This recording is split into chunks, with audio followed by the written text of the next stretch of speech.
मुझे पता है आप सभी के हाफ ईयरली एग्जाम्स बहुत करीब आने वाले हैं या किसी के कुछ ही दिनों में शुरू होने वाले हैं। इसी वजह से आज मैं आप सभी के लिए कुछ ऐसे मोस्ट इंपोर्टेंट टॉपिक्स लेकर आ गया हूं जिनमें से आपका 80% पेपर बनने वाला है।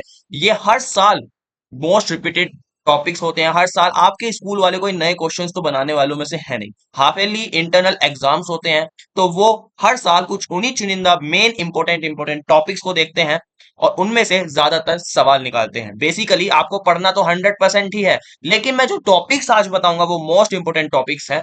अगर आप उनको बिल्कुल कंफर्म करके जाते हो अपने एग्जाम में, तो आपके आपके 80 मार्क्स के पेपर में से आप 50 से 60 मार्क्स आराम से कवर कर सकते हो। इसमें हम सभी सब्जेक्ट्स के बारे में बात करेंगे, जैसे मोटे मोटे सब्जेक्ट जैसे कि साइंस हो गया, मैथ्स हो गया, और साथ ही में एसएसटी को भी हम इसमें कवर करेंगे। हम इसके सारे इंपॉर्टेंट टॉपिक्स के साथ साथ आप सभी को वो मेन टिप्स बताऊंगा जो आपके एग्जाम को निखारने में बहुत मदद करेगी। शुरुआत करते हैं साइंस से।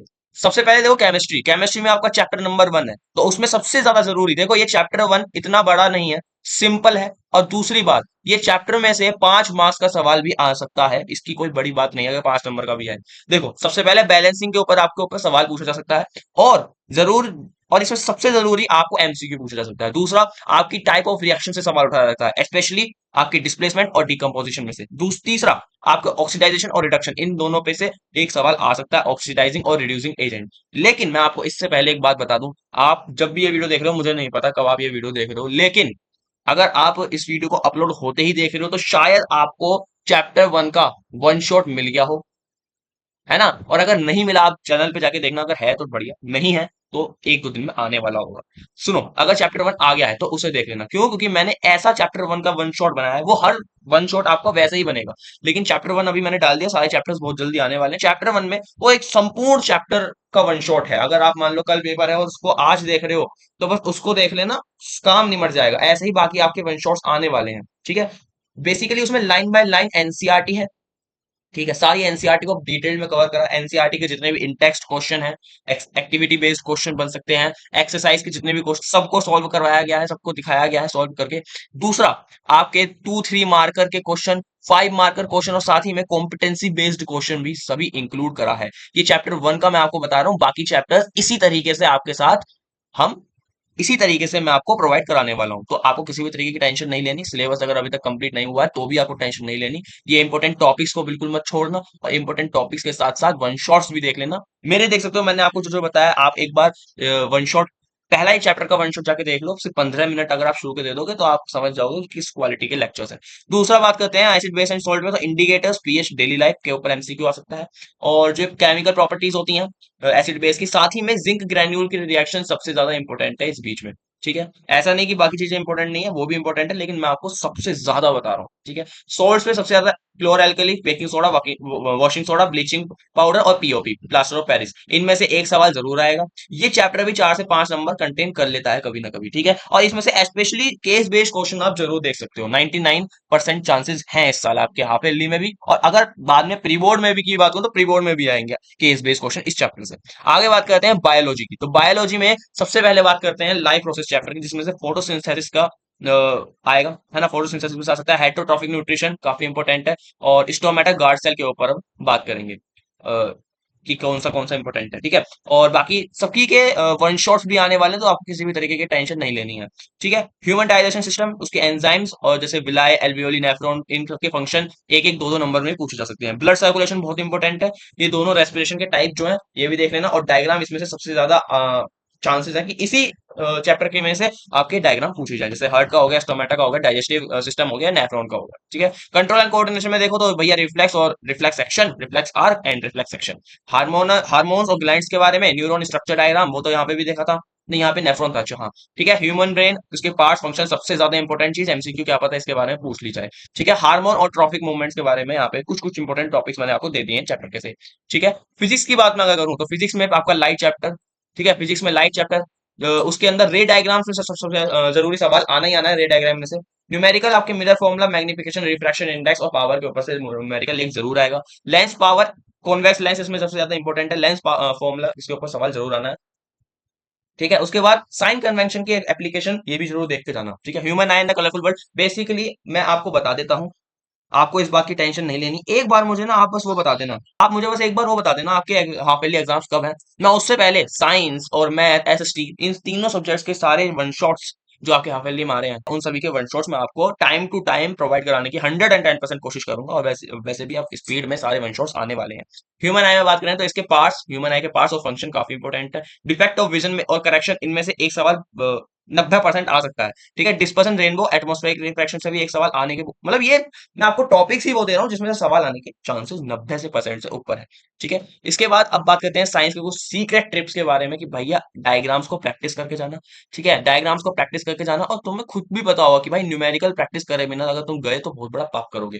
न्यूमेरिकल प्रैक्टिस करे बिना जाओगे तो ऑलवेज आपके मार्क्स कटेंगे ही कटेंगे। ठीक है, रिवीजन करो केमिस्ट्री रोज, क्योंकि इसमें आती है मेरे भाई रिएक्शन। और रिएक्शन अगर आप समझ के कर रहे हो तो बहुत बढ़िया बात है, लेकिन समझ के हर कोई कर नहीं पाता, तो इसलिए उनको याद करनी पड़ती है। और याद एक बार करोगे और फिर ऐसे ही छोड़ दोगे कि भैया सीधा एग्जाम में करेंगे, तो आप उस याद करी हुई रिएक्शन को एग्जाम के टाइम भूल जाएंगे। इसलिए रिवीजन करना जरूरी है। केस बेस्ड आएंगे आपके, और एक्सेशन रीजन इनकी प्रैक्टिस करते रहें। अगर आप ऑनलाइन जाके सर्च भी करोगे ना, और चैट जीपीटी से भी निकलवा लोगे, थोड़ी मेहनत कर लोगे, तो आपके 80 आउट ऑफ 80, 100 आउट ऑफ 100 भी आ सकते हैं हाफ ईयरली एग्जाम में। कोई बड़ी बात है नहीं, हाफ ईयरली एग्जाम बहुत ईजी आते हैं। ठीक है, उसके बाद बात करते हैं मैथ्स के बारे में। तो रियल नंबर में आपके इसमें से एक सवाल आने के काफी ज्यादा चांसेस है। इसमें से एक एमसीक्यू आ सकता है। ठीक है, रिलेशनशिप के ऊपर 3 मार्क्स का क्वेश्चन भी आ सकता है। मतलब ये कुछ पॉइंट्स हैं चैप्टर 1 में से, ये सारे जरूरी है। ठीक है, चैप्टर 2 में से आपको ये दे रखे हैं, आप इसका स्क्रीनशॉट खींच लो। बाकी मैंने जो ऊपर बताया उनके भी स्क्रीनशॉट्स खींच लेना। ठीक है, और बात करते हैं एपी चैप्टर में से nth टर्म के ऊपर एक क्वेश्चन आएगा। ठीक है, फाइंड करने को भी आ सकता है सम ऑफ n टर्म, और इसमें इस चैप्टर में से आप सबसे पहले तो एक काम करना, अपने जो टीचर हैं उनसे ही जरूर पूछ लेना कि केस बेस्ड आएंगे। अगर केस बेस्ड आ रही हैं आपके एग्जाम में, हाफ ईयरली एग्जाम में, तो ये बहुत ज्यादा जरूरी है इस चैप्टर में। मैथ के एपी में से केस बेस्ड सबसे ज्यादा बनते हैं। ठीक है, सिमिलैरिटी क्राइटेरिया में से एक सवाल जरूर आएगा आपका। ठीक है, और ये सारी चीजें तो है ही, मैंने आप सभी को जो लिख के बता रखी है ना, जितने भी पॉइंट्स हैं इनको तो बिल्कुल भी भूल के नहीं, मतलब भूले बिना नहीं जाना। मतलब मेरा कहने का मतलब ये है कि जितने भी मैं आपको ये चीजें बता रहा हूँ, इंपॉर्टेंट इंपॉर्टेंट टॉपिक्स आपको बता रहा हूँ, चीजें हाईलाइट करके जो मैं आपको दे रहा हूँ, इन्हें करे बिना अगर गए तो आप फेल हो जाओगे, इस बात की गारंटी है। क्योंकि यही जो मेन टॉपिक्स हैं जिनमें से हमेशा सवाल बनते हैं। इस 80% पोर्शन आपका सवालों का इन्हीं टॉपिक से कवर होना है।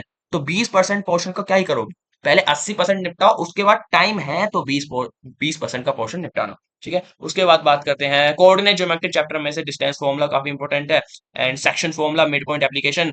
ट्रिग्नोमेट्री की बात करें तो इसके रेशियोज याद कर लेना, और स्टैंडर्ड एंगल्स याद कर लेना। वरना मैं स्टैंडर्ड एंगल्स की एक जो आपकी जो टेबल है उसको बनाने की ट्रिक मैं आप सभी को वीडियो अपलोड करवा दूंगा, वो आप देख लेना। ठीक है, उसके बाद इसकी आइडेंटिटीज और राइट ट्रायंगल ट्रिग्नोमेट्री, ये सब कुछ बहुत इंपॉर्टेंट है। आगे बात करते हैं मैथ्स की सीक्रेट ट्रिप्स क्या है। तो भैया पहले सोल्व करो एनसीईआरटी के क्वेश्चन। अगर आप एनसीईआरटी के क्वेश्चन सोल्व कर लेते हो तो आपके 40 मार्क्स। अगर आप एनसीईआरटी बिल्कुल कंफर्म कर लेते हो कि मुझे एनसीईआरटी की डिटेल में सब कुछ चीजें आती हैं, सारे क्वेश्चन मैंने 2-2 3-3 बार कर रखे हैं, तो आप 40 मार्क्स कंफर्म कर लोगे अपने हाफ ईयरली में। उसके बाद मैं देखता हूँ रिवीजन के नाम पे ना बहुत से लोग क्या करते हैं, सोल्यूशन को बार बार पढ़ते हैं, उनको प्रैक्टिस नहीं करते। मान लो एक सवाल है, उसका उन्होंने एक बार सॉल्व किया, फिर दूसरी बार अगर वो कभी कभार रिवीजन करने बैठ गए तो उस पुराने सॉल्यूशन को देखने लग जाते हैं, बजाय वो उसे दोबारा सोल्व करें। तो ऐसा कभी मत करना, हमेशा दोबारा क्वेश्चन को सोल्व करना। ठीक है, फॉर्मूला को रिवाइज करना, थ्योरम्स को हमेशा देखते चलना, जैसे बीपीटी थ्योरम हो गई, ऐसी चीजें। ठीक है, स्टेप मार्किंग होती है, और प्रेजेंटेशन पे ध्यान देना। प्रेजेंटेशन अगर नहीं आती तो मुझे आप बता देना कि मतलब पेपर को प्रेजेंट कैसे करा जाता है, किस प्रेजेंट वे में आंसर्स लिखते हैं, तो आप बता सकते हो, मैं उसके ऊपर वीडियो ले आऊंगा। ठीक है, हिस्ट्री।